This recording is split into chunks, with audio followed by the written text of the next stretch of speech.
Right now, leftists are sharing a viral video showing the police tear gassing people at a protest and pepper spraying them, just chasing them out, pushing them, things like that. And they're saying that, the cops in Virginia are going nuts. Conservatives are also sharing this video saying good for the cops, clearing these people out. But this video is propaganda for the left. What they do is they incite an extreme reaction from police. And then as soon as it happens, they film it and then release it saying, we're peacefully protesting. It's this clever tactic. We also see it with these Karening videos.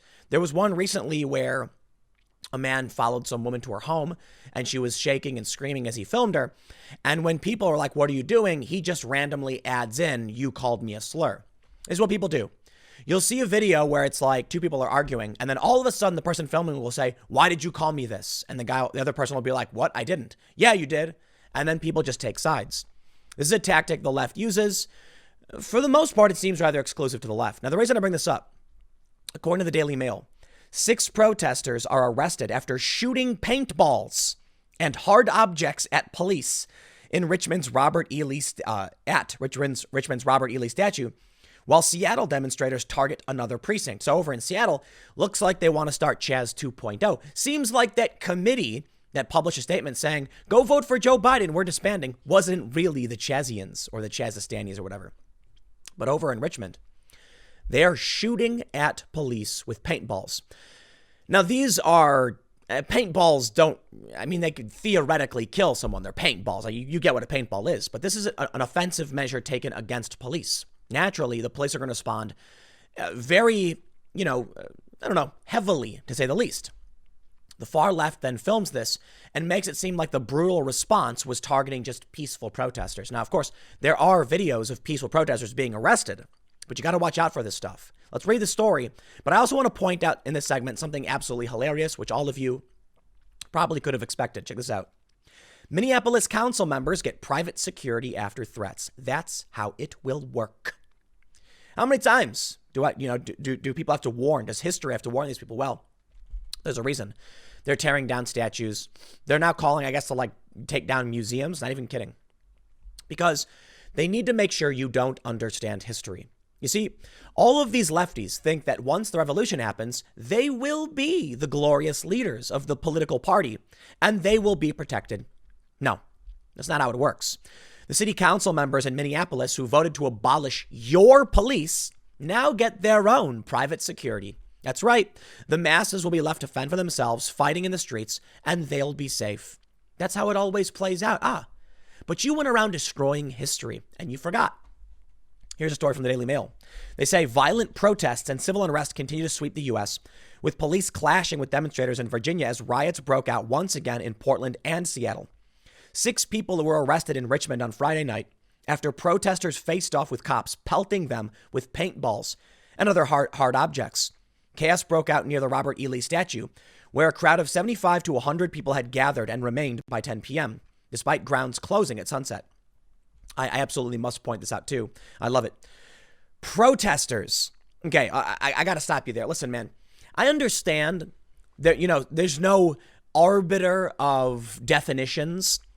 At what point do we determine whether these groups are insurgents, terrorists, revolutionaries, I think a lot of journalists are reticent to use this term. But come on. When you show up with paintballs and start shooting at police, you're not a protester, okay? That's not what protesting is, right? You're showing up to tear down a statue. There's what is this? You're attacking police. You show up with weapons, you attack police. That's not protesting. That's something else. You call it what you want. Rioting? I don't know. Let's read the news. They go on to say Richmond police declared an unlawful assembly minutes later after protesters began to fire paintballs at officers, leaving 4 cops and 1 trooper injured. One officer required hospital treatment after he was struck in the back of the helmet with a hard object. They're beating cops, too. Here we can see a bunch of photos. Yeah, they've been trying to take the statue down for a minute. Look at all the vandalism. Here's a photo. It says, just photos show a bunch of cops standing around. At least 50 demonstrators are facing a police line inside the barricades around the statue. Bunch of photos here of police. They say the RPD said they did not use tear gas on demonstrators, but one officer discharged pepper spray at one point due to ongoing assaults from the crowds. I'm sorry, man. There's photos of tear gas. Okay. You see, the problem with the phrase tear gas and the thing that cops often do is that tear gas isn't necessarily defined. Like, the specific definition of tear gas is like chemical irritant. Some people on the left will call pepper spray tear gas. Why? They want things to sound more extreme than they are. Police, on the other hand, do the inverse. They'll use something called CS smoke, which is a chemical irritant, but it's not a high-grade chemical propellant or something. And they'll argue, no, we didn't use tear gas, just smoke.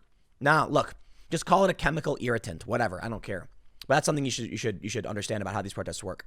Riots, I should say. 5 adults and 1 minor were arrested in the confrontation. Their charges range from unlawful assembly, obstruction of justice, trespassing, and assaulting a law enforcement officer. Shortly after the area was cleared out at 11:30, protesters allegedly began shooting fireworks at police. The department released body camera footage that showed the explosives being launched. Listen, they can't come out and use lethal force, but they are escalating their tactics. At what point do you say that armed revolutionaries, just because their weapons are crappy doesn't mean they're not armed, are attacking police officers? Now, Donald Trump, as you may have seen from the early morning segment, has created a task force and has signed an executive order. So maybe they'll come after these people and shut them down. For the time being, Seattle, Portland, Richmond, the protests are ongoing. The riots, I should say, are ongoing. This is insurrection, I guess. Let's read more. At least one protester's pyrotechnics spun out of control and struck an individual in the media, state police said in a statement. Well, these are conflict zones. The memorial has become a site of recent clashes and unrest as protesters call for the removal of Confederate statues, obelisks, and other monuments across the country. I'm sorry, Daily Mail, do your homework. They're tearing down abolitionists, okay? It's not about that. The 12-ton, 21-foot statue of Lee is especially symbolic in Richmond, the former capital of the Confederacy. Friday's skirmish comes amid weeks of demonstrations across the U.S., triggered by the death of George Floyd. In the West Coast, protests have escalated into riots in Seattle and Portland, where police precincts have come under siege. Seattle officials have come under mounting pressure to regain control of the city, where protesters established a police-free Capitol Hill autonomous zone. Yes. And now they're trying to do it again. On Friday, a group of rioters were seen hurling rocks at Seattle's West Precinct, smashing one of the windows. Officers dressed in riot gear quickly intervened and dispersed crowds. No officers were injured. Protesters carried on into the night in Portland after the police North Precinct was set on fire earlier that morning. How about that? Okay, all right, let's try this again. Demonstrators, no. Protesters, stop. They're trying to burn down police departments. This is not a protest. This is literal insurrection. It's an insurgency, whatever you want to call it. And I'll tell you what, these people have ideological allies in the media. You were warned, man. I warned you guys. I warned Republicans, but they just didn't want to do anything. And now we're hearing what, maybe you heard, Facebook is going to ban any ad that targets a specific group, and immigration status being one of them. You literally cannot make ads defending just Americans right now. That's it. Facebook deemed it so. You were warned. These people are out in the streets. They're trying to burn down police departments. They're tearing down statues of abolitionists. And who's stopping them? Well, Donald Trump has the task force, and Donald Trump has the executive order. All right. According to Bill Barr, apparently there are 500 open investigations into these people. Get it done. Maybe just before the election, they'll announce sweeping, indictments, and there'll be perp walks left and right, and people will cheer for it. I don't know. All I can say right now is, look, the executive order is a good first step.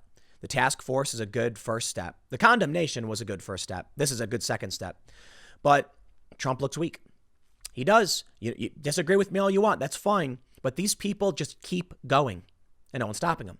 Now, I understand people will need to hold their own local politicians accountable for this because Trump is a federal politician. He can't just go into the states and do whatever he wants. It's up to the states to actually deal with this. But I think the states are happy because they know people are dumb and they'll blame Trump even though he doesn't really have the power to do anything. However, because many of these people cross state lines, that's where these far-left extremists made mistakes. And this is where Bill Barr and Trump will be able to go after these people because crossing state lines gives the federal government jurisdiction. Here's what they say. Seattle Mayor Jenny Durkan met with demonstrators Friday after some lay in the street or sat on barricades to thwart the city's effort to dismantle an occupied protest zone that has drawn scorn from President Trump and a lawsuit from nearby businesses. Crews arrived with heavy equipment, and they started to tear it down, ready to dismantle barriers set up by the protesters. But by mid-morning, they appeared to have backed off rather than risk conflict. A spokesperson said late Friday night, the mayor met with the black ministers and some of the organizers and suggested steps that she believes can be taken in the coming days, including the removal of the barriers to create more access. Seattle police had no plans to return this weekend to a nearby precinct that was abandoned following clashes with demonstrators, Durkin's spokesperson said. Well, let me tell you what's going on. Okay? You just listen to me talk for about 10 minutes about it. But I want to tell you a little bit about, I want to recap that and then tell you about your future. What's happening? Our police are under attack. Police should be reformed, in my opinion, in some capacity, right? So it means, you know, there's something they're doing in Colorado I've mentioned. I love it.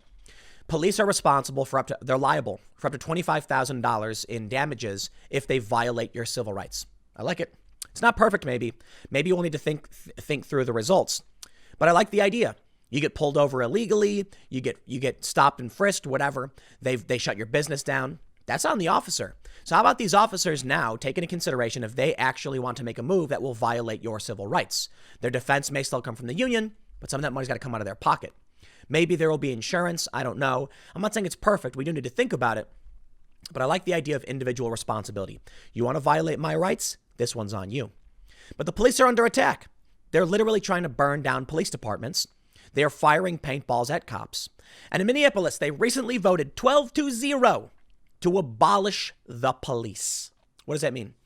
Well, as many of us have stated, the future you can expect is that violent mobs show up to your house throwing bricks, and you call 911, and they say, well, we're not equipped to respond to violent assault. We have social workers who can come and respond and maybe talk them down. Nothing happens. But what do you think the politicians get? You think the people who voted for this would ever vote for something if it would threaten them? No. Let me tell you a story. My dad told me this once. He was a firefighter for like 20-something years. And we were talking about how firefighters are brave, risking their lives entering burning buildings to save others. And my dad said, you think firefighters think the building will collapse before they go in? No, of course not. If a firefighter thinks the building's going to collapse, they're not going to go in. Don't make yourself the second victim. No, when firefighters go in, they think it's structurally sound and they can get in and get out with the proper equipment. So they don't really expect there's a large risk of them losing their lives. What do you think about these politicians? When these politicians say, we're going to disband the police, do you think they would run into a building as it was collapsing? No. They know they will be fine, and it's you who will be without security because they get private security paid for by you. Congratulations. And now here's the best part. There's no civilian oversight for the private security. You have no recourse for private security. There's a private company. I love it. But my private platform, they're censoring people. Oh, you're going to love it. When a private security guard violates your rights and they say, who are you going to complain to? We're on the payroll of the counselors, baby. It's your money paying us and you can do nothing about it. Check this out. This is always the excuse. Minneapolis council members get private security after threats. The city of Minneapolis is spending $4,500 a day for private security for 3 council members who have received threats following the George Floyd incident. A city spokesperson said the private security details have cost the city $63,000 over the past 3 weeks. 3 council members who have the security detail, Andre Jenkins, Felipe Cunningham, and Alondra Cano have been outspoken proponents of defunding the Minneapolis Police Department. Bravo, bravo. I love it, man. I love it. You know, it's funny. Some people were tweeting at me saying that I'm the useful idiot for Donald Trump, not because I defend the police or anything, but because this, they say, is a right-wing psychological operation. The far left is coming to shut down your police. Ooh, the conspiracy, they say, that Donald Trump is secretly funding the far left and encouraging these things so that he looks like the law and order candidate. Oh, please, dude. There's no conspiracy. These people have been around for a long time. They've been trying to do this for a long time. It's happening. The conspiracy theory people, you got to love it. You got to love it. That Trump is somehow orchestrating the far left is just insane. The reality is these people exist. They don't like police. They have some real grievances over police brutality, for sure. I think reform is a good thing.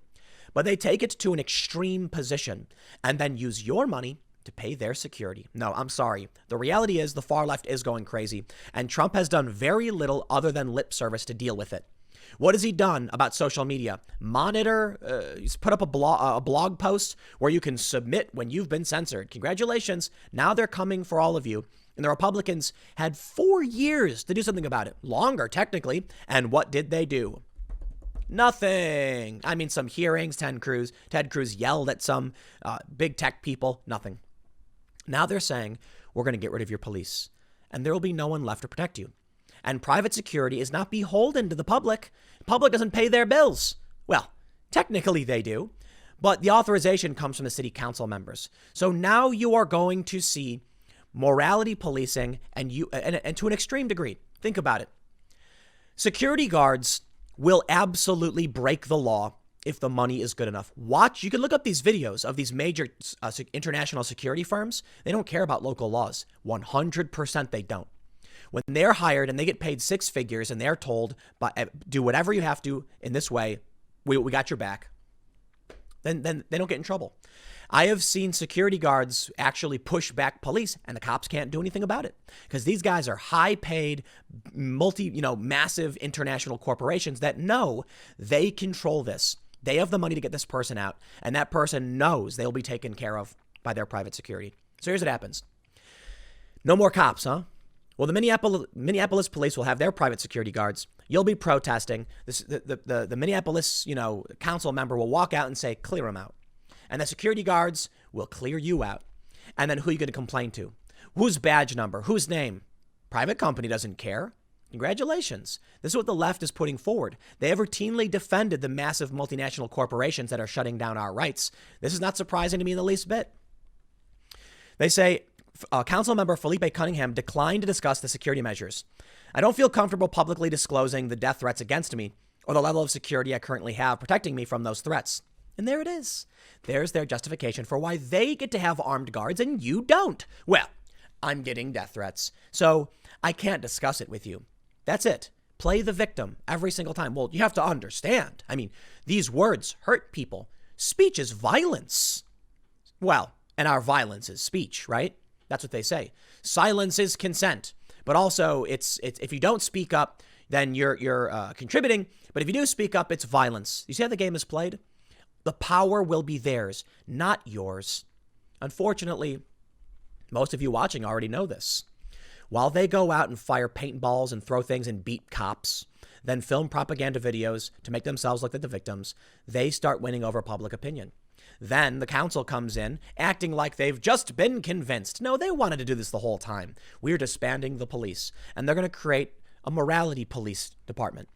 And these new cops are going to be diversity and inclusion, social justice, anti-racism, all of these buzzwords that have been twisted and distorted by lunatics to force a dogma. And that's what you'll get. You will call the cops and no one will show up. Actually, it's literally what happens. We can't do anything. 911 says to caller trapped in Virginia protests with baby in car. Maybe you saw the story. A woman in her car calling 911. They're on my car. Help. Well, there's nothing we can do about it. Sorry. Because you don't deserve police. We don't protect you. We protect the corporation. And I mean that figuratively. The party. I think the big difference between dystopian right and dystopian left is the corporation the monopolistic power that, oppresses you, or is it the party that oppresses you? You can figure out left or right in that context. It's the horseshoe theory. It's the teardrop theory that at the furthest ends of the left and the right, authoritarianism, you get the same thing. Call it whatever you want. The corporation is the same thing. Okay. This idea of one big, massive corporation controlling everything and you having no rights may as well just be the party. There's no difference. There's none. It's an unelected group of people who run everything and they get all the goodies and you get nothing. There you go. So then when you call 911 because you're in trouble and you're scared, they're going to tell you, do you want us to send a social worker out? But they're smashing my windows. Maybe the social worker could talk to them.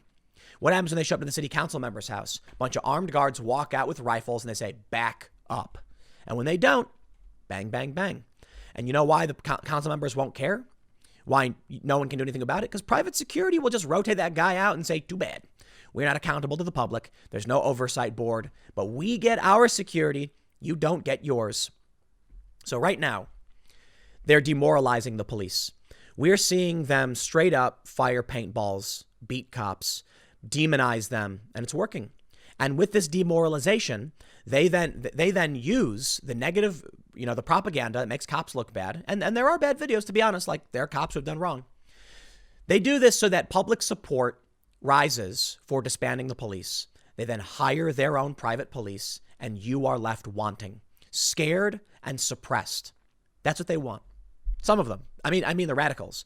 I'm not going to talk about these people specifically because I don't think there's a grand conspiracy necessarily, but the far left likes the idea, because I've talked to them about this. Many of these activists like the idea that you are not safe, that no one can protect you, and your only recourse is to live on your knees begging them to please not hurt you. Now, they would argue that's how the police function, but the police have oversight boards, and we have a legal system, checks and balances. Not perfect. Bad things still happen. Under their system, there's no cops.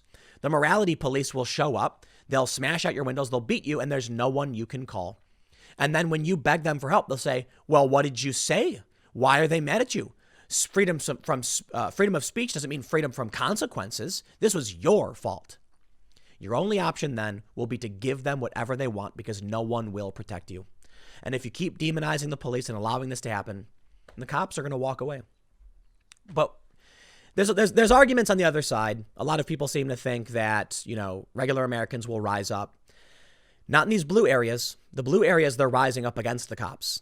Will the conservatives go to blue areas? No. In which case, I think that the Democrats are on track to take over. But we'll see how things play out, as I usually say, because it's always in development. But there is some big breaking news. Facebook is now basically banning one of Trump's biggest campaign issues, immigration. Can't talk about it, at least not in the way Trump does. That segment will be coming up. I believe that'll be coming up at 4 p.m. at timcast.net. There may be a different story I end up picking up, but timcast.net at 4 p.m. I will see you all there. Thanks for hanging out.